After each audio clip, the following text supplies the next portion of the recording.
Hey, good afternoon. Welcome to Local Sports Wrap Up. Today's February the 21st. And I have the privilege of having Big Frank with us today. Great to be here. Hey, how you doing, Frank? Pretty good. How you doing? It's been a while. Yeah. Yeah, I think the last time you were here, we kind of talked a little football. You Yeah. gave us some great insight on some of the, I remember the quarterback from downriver, Riverview, and some other places you told us who was the hot thing. So Right. we thought that coming into this winter sports season, as we get ready for the districts and the playoffs and the different thing, it'd be a great time for you to come back in. So welcome. What have you been up to? Been a little busy? Oh, always. We got hockey, we got basketball, competitive cheer. You know, there's always something going on. You know, Yeah. so. Of all the seasons, as you do the sports in high school sports downriver, which one would you say is your busiest season? This time of year, this winter season is the busiest because you got the girls and the boys both playing basketball. You know, like I said, you got the competitive cheer, you got wrestling, you've got hockey, you've got bowling. You know, so there's always something going on. Okay, Frank, remind us, how long you been doing this? About 10 years now. 10 years. So in your 10 years, what has been the most challenging sport to kind of track? The most challenging sport, I would say, is that's a good question. I'd probably say tennis. Okay.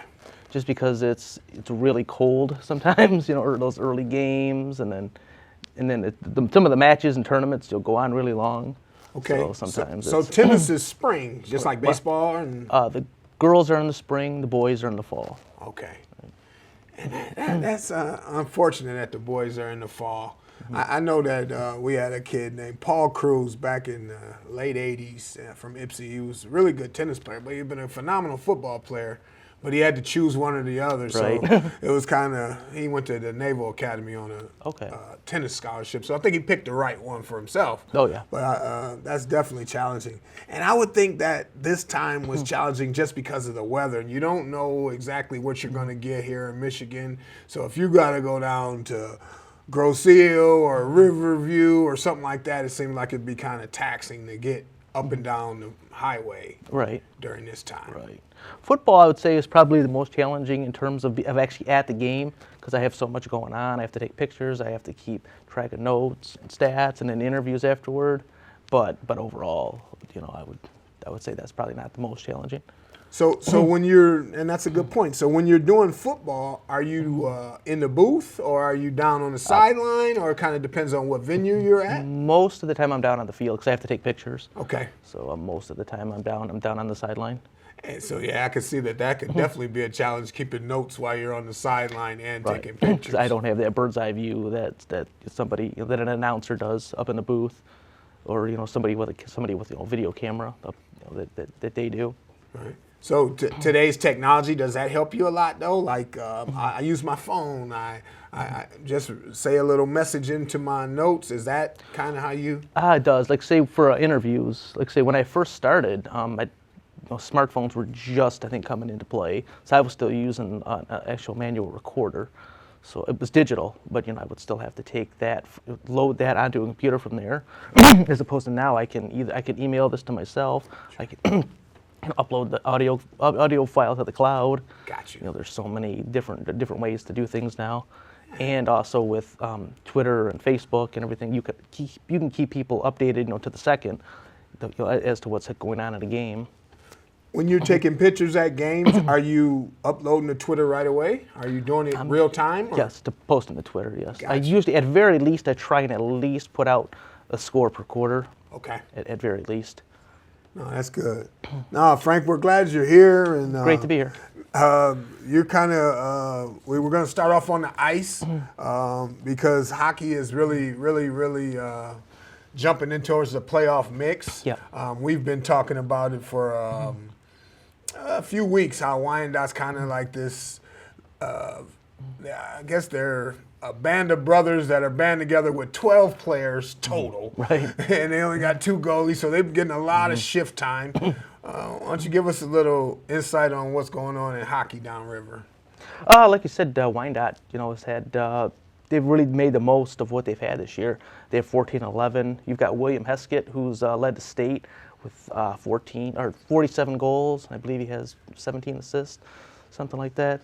So you've really had a good team there. With Adam DeSena's really Coach Adam DeSena has done a really good job with that team. Overall, you've got obviously the two heavyweights, Trenton and Gabriel Richard. They've been leaders in the state now for 5-6 years. Trenton, going way back, many years back. Both of those teams have a pretty good chance of winning a state title. Trenton in Division II and Riverview Gabriel Richard in Division III. Trenton's been to the state finals now, I think 3 years in a row, 4 years in a row. Gabriel Richard's at least been at the quarterfinals, I think 5 years in a row now. So, you're dealing with two heavyweight programs that just keep building and building. And obviously, you do different kids through that time. So, those are programs that just reload, year after year. And I think that's interesting. You said William Heskett, the Wyandotte Bears, has 47 goals. And that's phenomenal. I guess when I look at the numbers, if they're 14-11, that's 25 games. He's almost got 2 goals a game average. Yeah. And we were joking earlier, odds, and myself, and we were talking about, he's getting a lot of shift time because we talked about how small a group that they're playing. So he's out there. He's got to be in great condition. He's up and down the ice, scoring 47, 17 assists. So we're excited to see that. But when you mentioned Jimmy at Gabriel Richard, I can't think of his last name. Jimmy Monks. Jimmy Monks. Jimmy Monks has actually got 24 goals and 53 assists. Now, they've played 25 games as well. Yeah. And you were saying that he's looking at maybe some individual honors coming his way, potentially? He's one of the candidates for the state's Mr. Hockey Award, which goes to the best player in the state. Okay. All right. And then Trenton. What Gabriel Richard and Trenton, what they share is they're both 18-7, so they have both really good records. As you mentioned, Trenton's in Division II, Richard's actually in Division III, right? And then Wyandotte would be in Division I, if I'm not mistaken, I would think, just based on the size of the school. But if it's anything like basketball or football, I would think that they go on the enrollment. They're in Division II this year for hockey. Okay, so they're Division II, so they would have to bang heads with Trenton, unfortunately, it sounds like. Later this week, probably. Potentially. Yeah. So, we'll need Rocket Heskett to get hot. We'll get him get hot and maximize some of those 47 goals and add to that when they play Trenton. The other sport that's downriver right now that's kind of hot and has been going relatively well for the kids in this area is wrestling. I know that we had talked in wrestling. They started their districts already, correct? Correct. Actually, they just finished their regional. Okay, they finished regionals. This past weekend, yes. How'd it go for the downriver kids? I believe there were about 40 total kids that qualified for the state finals. The way it works in wrestling is that your top four placers in each weight class advance to the state finals. Okay. So you have 14 weight classes, so there's 56 total spots. At the Division II meet, which was at Warrenwood Tower this past weekend, we had 22 kids from the downriver area come out. 22? Right. That was at the Division II meet. And then in Division I, we had 6 kids get out. That meet was out in Saline. Okay. And that was where we had three kids from Wyandotte come out. And then 4 Gabriel Richard kids at the Division IV meet came out, 3 of whom won state championships, or individual championships that day. They actually won individual regional championships on that particular day. So all those kids were wrestling to qualify for the state meet. Right. Individually. Right. As long as they make the top 4. Okay. In their weight class. And Frank referenced those Wyandotte grapplers include Chris Byrne. I'm not sure what weight class Big Chris is in, but he's been seeing it. We've been seeing his name in football. He's a good athlete as well as wrestling. I believe it's 144. 144. And then you got Max Biondo. He's also qualified for the state. And then we got Michael Stakakis. He's qualified for the state as well this past weekend. So grappling season's going really well. Those kids will wrestle again this weekend? Or actually 2 weeks. They actually have a week break now. So it'll be March 3rd and 4th at Ford Field. And then they'll wrestle. Oh, man. Be like WrestleMania 38 or something, 59 or whatever Yeah, WrestleMania's on now. Yeah, it's a great experience for those kids. I've been down there a few times to cover it, and it's a really great experience. I mean, there's the whole floor, is set up with mats, and there's so much going on, and then when it gets down to those last, few matches, those actual true championship matches, that's where you'll have like 8 mats lined up, and it's just going one after the other. And so they got the whole Ford field where the football surface covered with wrestling mats, and kids are wrestling all over the place. Right. But then as the pot gets smaller or the group gets smaller, then they kind of put them in for everybody to see in the center type of deal. Mm-hmm. It might be a good thing to go see. So if that's not the 3rd and the 4th though, that's at Ford Field. Right.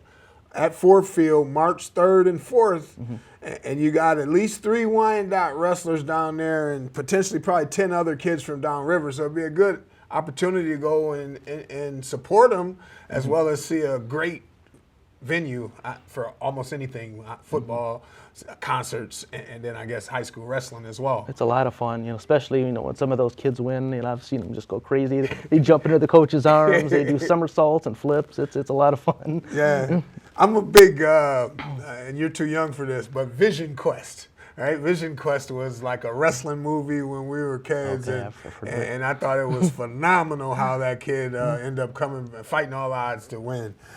So no, that'd be a good time to go see. Now they don't have them there, but they potentially could. The next thing that we'll talk about, they don't have cheerleaders at the wrestling match, but they do have competitive cheer all across, right? Right. And competitive cheer, they had their districts this week. Am I right? Correct. Okay. If I had to guess, I would think that Allen Park did well, and I would think that Gibraltar Carlson did well. Those are the two that I know normally do well. Correct. Am I right or wrong? Yes, they were both in separate districts this weekend, and then they both won their district champion. They both won their district championship. Oh yeah? Yep. So they both move on now to the regionals. Now I know last week, and that's good, and I'm glad for them that they're in separate divisions, because we talked about last week that Carlson, who was home, they actually beat Allen Park by 0.5 or something like that. So I'm sure that the games weren't that close this weekend, but they both did get an opportunity to win their district. So now what's next for them? They move on to regionals now. The Division II regional is up in Holly this weekend. Both teams will be there, so they'll clash this weekend up in Holly in that region.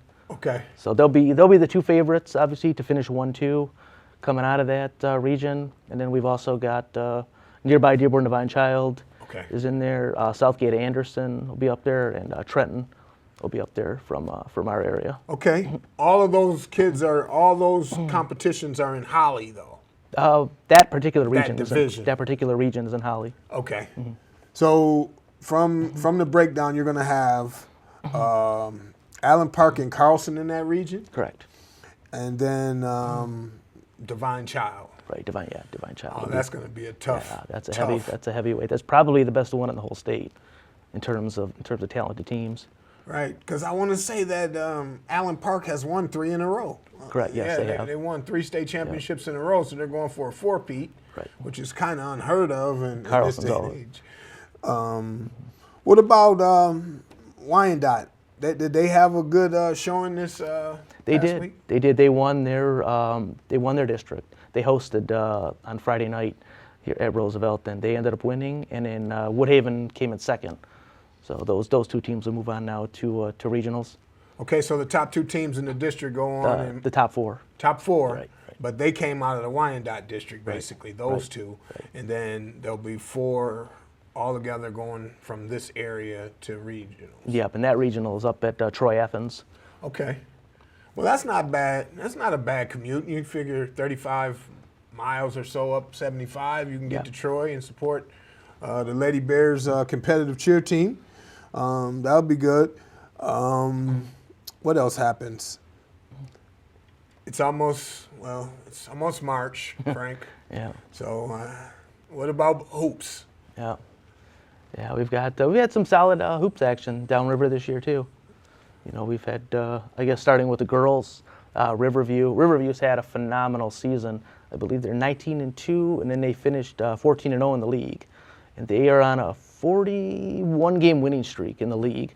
Yep, they haven't lost in about 3 years now in the league. Rob Sauter's done an amazing job over there. Wow. Coach Rob Sauter, yep. No, 41 in a row. It's Yes. almost like the UCLA Bruins or something. Yeah, that's good. Yeah, and a lot of those wins, too, are like by 30, 40 points. I mean, they're not, you can buy. They're beating some good teams, too. Okay. But that league is pretty heavy. And Yeah. they're winning games, by 20, 30 points. So that tells you what. I think they'll have a good chance getting into the playoffs. They're going to run into some heavyweights, when you get deep into the playoffs. Sure. But I think they've got a chance. That is good. Riverview 14-0 in the conference, and they are 19-2 overall. Do we know if there's one lady that's carrying the load, or are they pretty equally distributed? Lissa Kincaid and Katie Kaminsky I would say are their two stars, but they've got some other great players too on that team. Okay. Lissa Kaminsky came into the season, as one of the probably top players in the state. Okay. She's a senior. Yeah, she's a senior. And she's lived up to that for this year. Yes. She potentially in the running for Mrs. Basketball, I would think, if she had a. At this point, I don't believe she is. Okay. I think it's still possible. I think she could still get into the running. Okay. All right. No, we got lady scores for Downriver too, and we can just break down what happened here in this area. I know that the Lady Bears actually. Here we go, right here. Wow. Okay, so it says Wyandotte 56, Lincoln Park 16. Mm-hmm. That's that 40 points you're talking about that Riverview's normally laying on people. It looks like the Lady Bears took some of their juice. And these all took place on February the 16th. Mm-hmm. Allen Park beat up on Etzel Ford 59-29. And then it looks like Trenton beat Taylor 46-26. And then Trenton got all over Southgate 57-27. It's funny that you said that the difference in scores was close to 30 and 40 points, and all of those scores were at least 20-point wins for the ladies. I was at that the Trenton Taylor game. That night, Trenton clinched they clinched a share of the Downriver League title that night. Trenton clinched against Taylor? The Trenton girls that night. So shout out to Coach Chuck Perez and assistant Adam Sayer over there. They've done an amazing job with that program. Yeah. And my daughter played basketball for Wyandotte back in the day, Kennedy, and you could see it. Now, during those days, Wyandotte was good. We had Katie Thornton and there was another center that went and played basketball. Madison Hamilton. Mm-hmm. You're right. And so we had some forces, but at that time Trenton was starting to come up. You could tell from like freshman to JV, and they were starting to put things together. Mm-hmm. And now it's turned here 4 years later. It's turned into them clinching at least a share of the conference already. So we'll see. I know Wyandotte had been doing pretty good, and we kind of talked about it last week. Like sometimes it's better to be in the middle of the pack, right? Because everybody's looking to knock off number one, and they're going to get the best game. But sometimes in the middle of the pack, you can kind of get overlooked. People are overlooking who you may be. Maybe you got an extra piece, and now you get an opportunity to pull the upset. Mm-hmm. So that's what Wyandotte fans are hoping, that somehow we can come from the middle of the pack to go to the top. Right. That was Wyandotte back in the day with Thornton and Hamilton. Yeah. Yep. Yeah. No, they were good. What about Lincoln Park? Well, who else is good downriver? I'm sorry, for girls basketball. I know you said Riverview, you said Trenton. Mm-hmm. Is there another maybe sleeper you got in mind, or somebody that's? Yale girls have had a pretty good season. They got roughed up by Riverview, but they're a solid second place team in that Huron League. Okay. I think that sometimes that second seed is key too, because it just takes one turnover here and there, a bad shooting night, and you can top that number 1 seed, and then you only got to play them at the end. You only got to beat them once. It's not like baseball where you got to win a series or something. And then Allen Park is come on strong too this year. They've improved a lot over last year. They've got a lot of those girls from that softball team. Okay. From that state championship softball team. So you're right. You're right. We were reading that, and I knew that the pitcher from the softball team, she's all everything. Sizemore, yeah, she's amazing. Yeah. She's amazing. Yeah. Is she playing basketball? Yeah, she is. Yeah, a few of those girls are on that team. Okay. So they should be good coming up in softball. Oh, If Sizemore's back, get out of town. Oh, it's the softball. I think it's going to be amazing downriver. Maybe we can get into that next week. But, yeah, that's going to be something to see this spring. Okay. No, I'm excited. What about the boys on the hardwood? Woodhaven has had a really good year. They've pretty much been at the top this whole year. Lincoln Park has been a solid second-place team. Shout out to Coach Brian Starl over there. He's done a solid job bringing that program up over the last couple of years. And then over on the other side of things, E-Course, we talked about, has been really good this year. River Rouge, they're always good. Yeah. Now, you said something cool to me about E-Course. They got 2 kids that we saw LeBron James break Kareem Abdul-Jabbar's scoring record, 38,388 or whatever it was, right? So now you got some kids from E-Course that are set up to get some scoring records as the season comes to an end. There's one kid that's going to get 2,000 points. What's his name? Malik Olafoy. Malik Olafoy. He's approaching 2,000 points, and there's a good chance he's going to break it tonight. Tonight, yes. And then there's another kid on their team, Kenneth Morast. Kenneth Morast, who he should hit 1,000 tonight. He'll hit 1,000 points tonight. Now, I'm not sure what their record is, right? But even if you say that those kids are playing 25 games a year, and if they played all 4 years, then they would have an opportunity, I think, to get 2,000 points. But it seems almost impossible that a 2-year varsity player, and I don't know what the guy's, how long he's been there. Yeah, he's been all but 4 years. 2,000 is amazing. That's Yeah, an amazing record for high school. So I would encourage people to go out to E-Course tonight and watch him. History come on in. Yeah, that'd be good.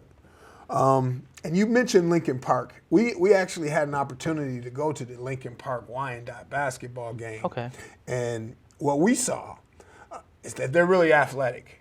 They weren't really big, but they were kind of quick. They were able to change the complexion of the score, and they actually beat Wyandotte 51-38 this week. And then you see Edsel Ford beat Allen Park 60-52.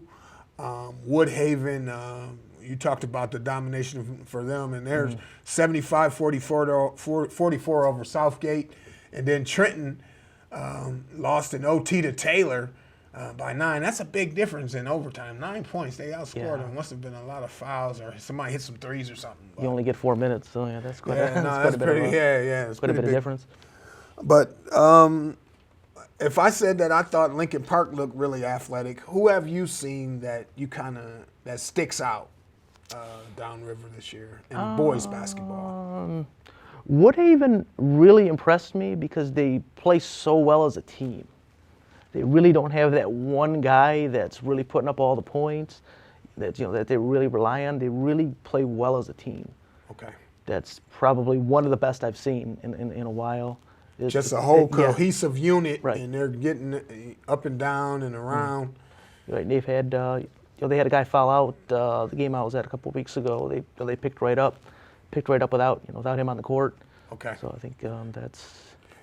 And the other thing to me that helps programs during this time of year, Woodhaven actually played out of division this week, and they actually played. It was last Friday. I'm sorry. They played Birmingham Brother Rice, right? And the outcome wasn't what they wanted. They lost by 30 points or so, but scheduling games like that, I think they pay huge dividends down the line because it's contrasting styles. Sometimes you get a chance to run up against an offense that is more, we want to be a half-court offense. Sometimes you run up against some people that want to press. So it's just getting you prepared for the tournament as it comes. So I'm hoping that's what they took it as.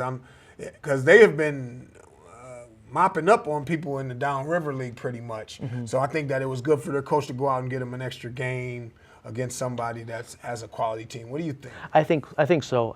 My experience has been that usually does pay dividends down the line when they go out and play those really tough teams. You know, those Brother Rice, the Orchard Lake St. Mary's, Catholic Centrals, Cass Tech, King.